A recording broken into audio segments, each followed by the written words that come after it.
Executive modern class में आपका स्वागत है। सबसे पहले पार्ट 1 में हम लोग संस्कृत व्याकरण में वर्ण विचार में हम लोग वर्णमाला, अक्षर, शब्द, वर्ण के प्रकार आदि टॉपिक के बारे में जानकारी प्राप्त किए।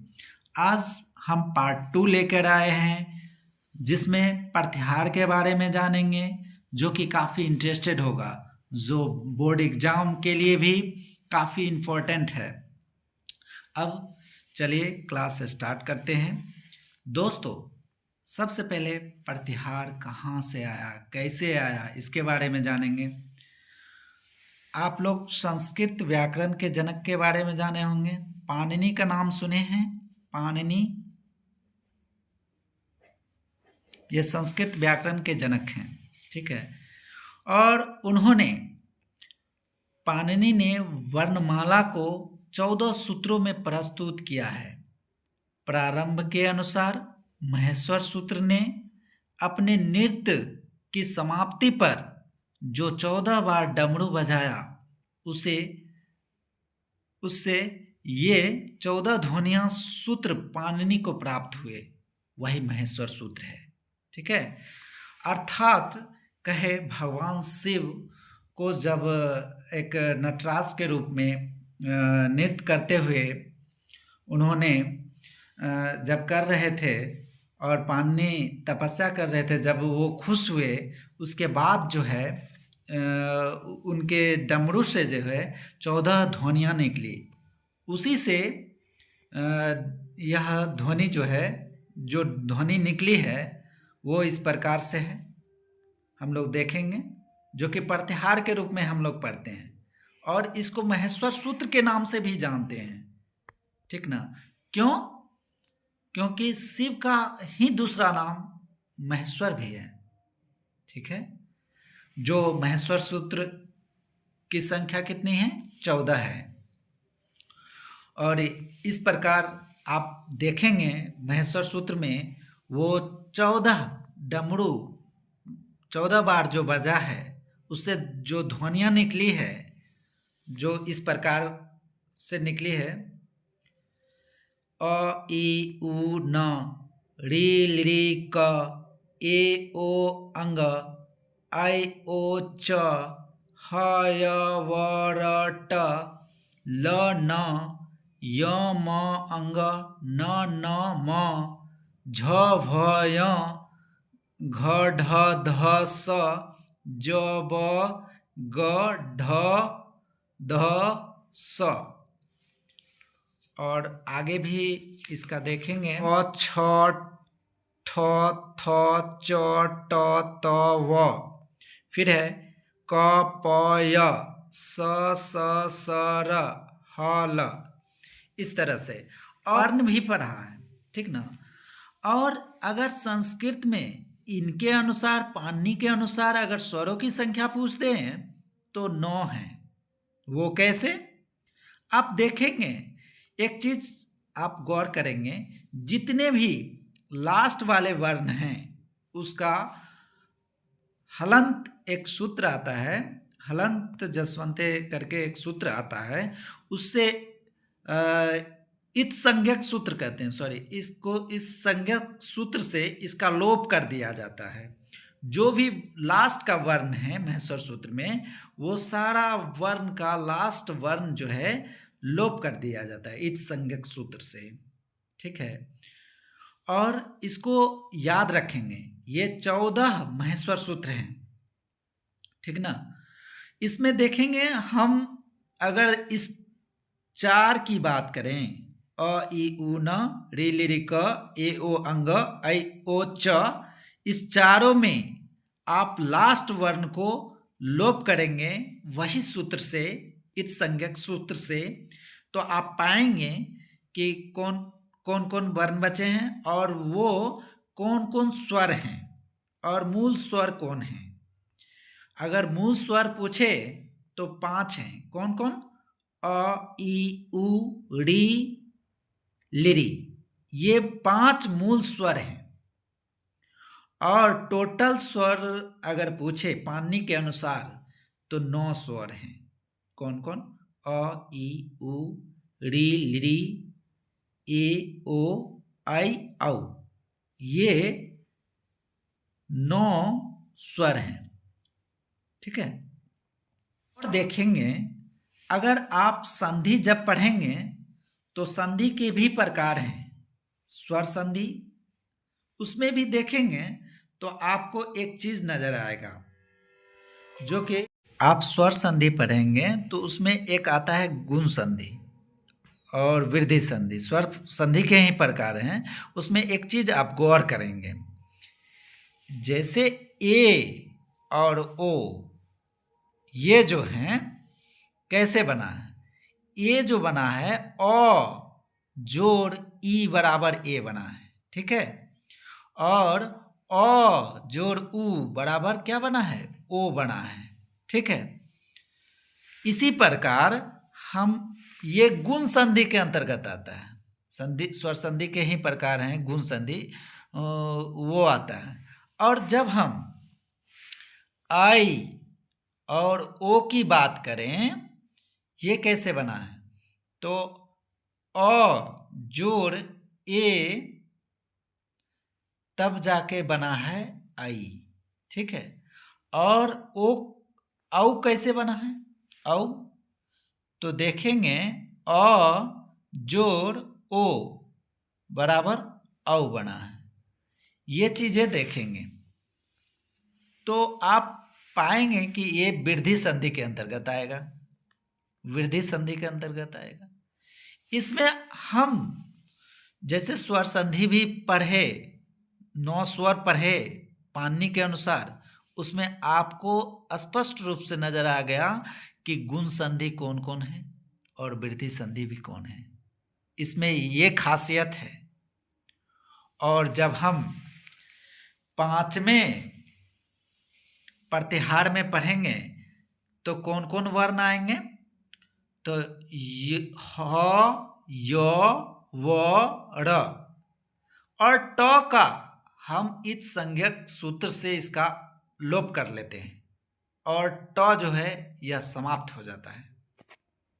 जब भी हम प्रत्याहार बनाएंगे तो आप देखेंगे उसमें कौन कौन आते हैं। और एक चीज यहां देखिए, ल है, ल न, ल न, तो इसमें ल ही है और न का क्या हुआ है, लोप हो गया है जब भी प्रत्याहार बनाएंगे। और जैसे य म अंग न न म, इसमें क्या देखेंगे कि 5वें वर्ण आएंगे, सारे 5वें वर्ण इसमें आ जाएंगे। और झ भ य, इसमें देखेंगे तो चौथे वर्ण सारे आ जाएंगे। ठीक ना, व्यंजन वर्ण में है। और इसमें देखेंगे घ ढ ध स, इसमें जो है तीसरे वर्ण आ जाएंगे। ठीक है। और भी इसमें है तीसरे वर्ण में ज ब ग ड द स, ये सारे तीसरे वर्ण आ जाएंगे। और आगे हम देखते हैं, इसमें जो है ख फ छ ठ थ च ट त व, इसमें जो है दूसरे वर्ण सारे आ जाएंगे व्यंजन वर्ण का देखे तो। और कुछ यहां से आप देखेंगे च ट त, इसमें पहले वर्ण आ जाएंगे। तो ये एक खासियत है महेश्वर सूत्र में, ये सारे वर्ण अलग अलग आपको दिखेंगे। और उसके बाद आप देखेंगे क प य, इसमें आ गया। और 100 वाले सारे 100 इसमें आ जाएंगे, 100 र, इसमें 100 तलाबे 100 मूर्धन 100 दंश 100 सारे आ गए। और हल में सिर्फ ह है। अब हम देखते हैं प्रत्याहार हम किस प्रकार बना पाते हैं। ये बोर्ड एग्जाम में भी कभी कभी पूछ देता है। ठीक ना। और इस चीज को आप देखेंगे, अगर आपसे पूछे कि प्रत्याहारों की संख्या कितनी है तो आप इस चीज को ध्यान रखेंगे, 42, ये ऑब्जेक्टिव में पूछता है। ठीक ना।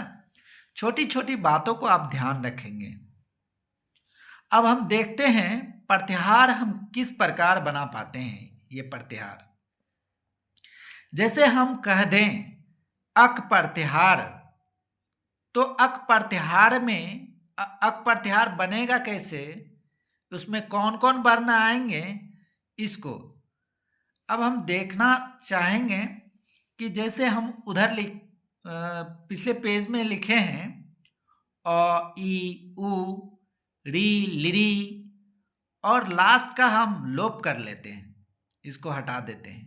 इसमें जो भी वर्ण आए, अगर पूछे ऑब्जेक्टिव में भी आप इस तरह से आता है अक प्रत्याहार से कौन कौन वर्ण आएंगे, तो आपको वही 14 महेश्वर सूत्र आपको याद रखना पड़ेगा। उसमें अ ई उ री लिरी बस इतना ही आएंगे। तो हम बनाते किस प्रकार से हैं, प्रथम वर्ण से लेकर अंतिम हल वर्ण के बीच जो भी वर्ण आते हैं वे क्या कहलाते हैं, प्रत्याहार कहलाते हैं। इस चीज को ध्यान रखेंगे। कैसे, तो हम आपको दिखा रहे हैं।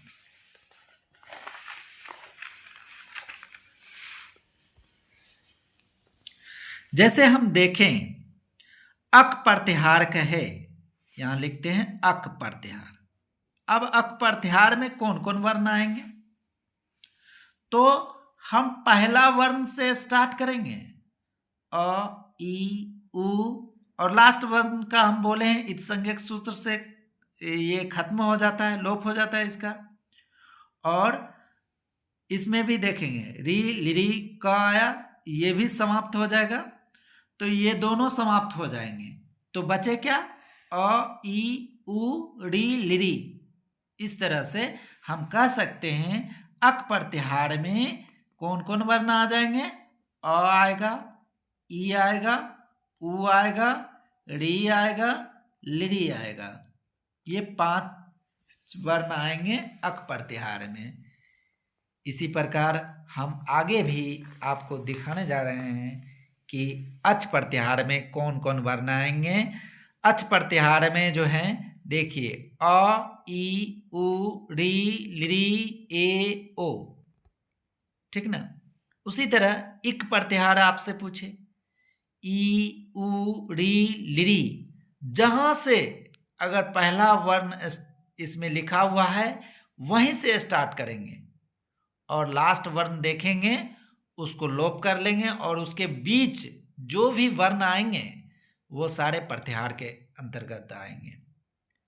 अब देखते हैं यन प्रत्याहार में कौन कौन वर्ण आते हैं, तो य व र ल इस तरह से आएंगे।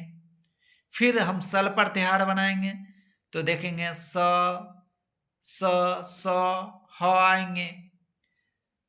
अगर सल प्रत्याहार देखें तो आप देख सकते हैं यहाँ स पहला वर्ण जो है यहाँ से स्टार्ट किए और लास्ट वर्ण ल है, ठीक है, इसका लोप करेंगे और इसमें भी इसका लोप कर लेंगे। उसके बीच जो वर्ण आएंगे वही सारे प्रत्याहार कहलाएंगे। जैसे सल प्रत्याहार की बात करें आप तो स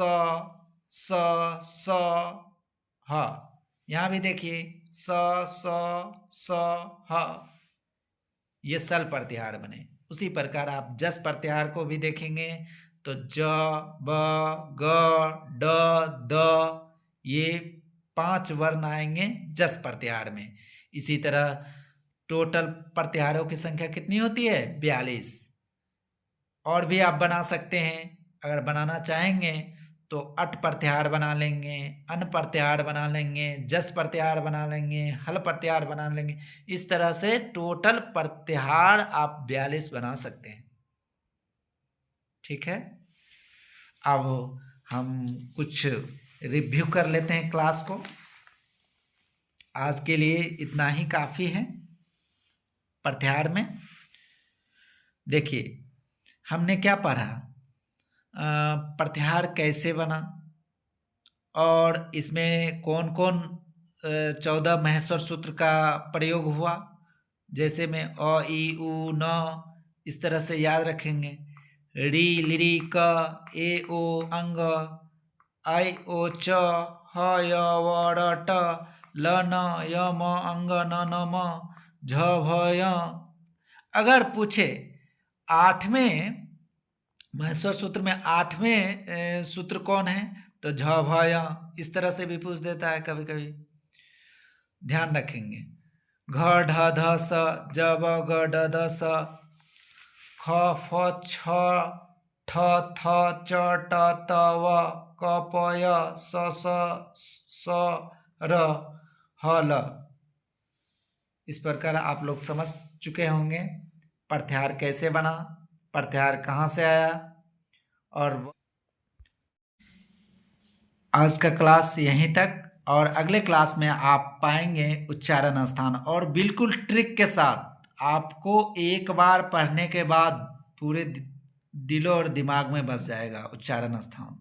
ठीक है, आपसे कोई भी पूछेगा आप आसानी से बता सकते हैं उनको। इसके लिए अब इतना ही, धन्यवाद।